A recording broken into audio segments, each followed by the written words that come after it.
বিধানসভায় বসে জানতে পারলাম যে আমার বিধানসভার এরিয়ায় কেউ বা কারা কোনো উচ্ছৃঙ্খল কার্যকর্তা কিছু তারা পঞ্চায়েতের এই আমাদের পৌরসভার সদস্যদের বাড়ি গিয়ে আক্রমণ চালাচ্ছে এবং সেখানে তারা তাদের বাধ্য করছে রিজাইন দেওয়ার জন্য।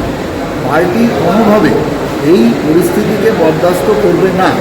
আমি সবার কাছে করজোড়ে নিবেদন করছি, দয়া করে কেউ এইভাবে কারোর বাড়িতে চড়াও হবেন না।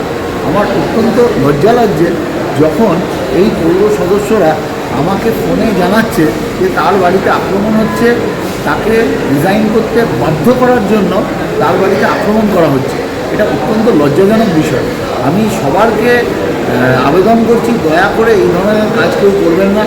যদি প্রশাসন আপনাদের বিরুদ্ধে কোনো রকম ব্যবস্থা নেয় তখন আমাদের বলবার মতো কোনো জায়গা থাকবে না। আপনারা যারা জয়ী প্রতিনিধি তাদেরকে তাদের মতো কাজ করতে দিন। তারা যদি স্বইচ্ছায় পদত্যাগ করে তাহলে সেটা তাদের ব্যাপার। আমরা কোনোভাবেই, ভারতীয় জনতা পার্টি কোনোভাবেই কাউকে জোর করে এরকম পদত্যাগ করতে বাধ্য করবে এরকম কোনো মানসিকতা পোষণ করে না। আমার মাননীয় মুখ্যমন্ত্রী এবং রাজ্য সভাপতি পরিষ্কারভাবে জানিয়েছেন, কারোর ওপর কোনো আগের সরকার যেভাবে এই থ্রেটের রাজনীতি বা জুলুমের রাজনীতি করেছে আমরা কখনোই তাকে বরদাস্ত করি না এবং প্রশ্রয় দিই না।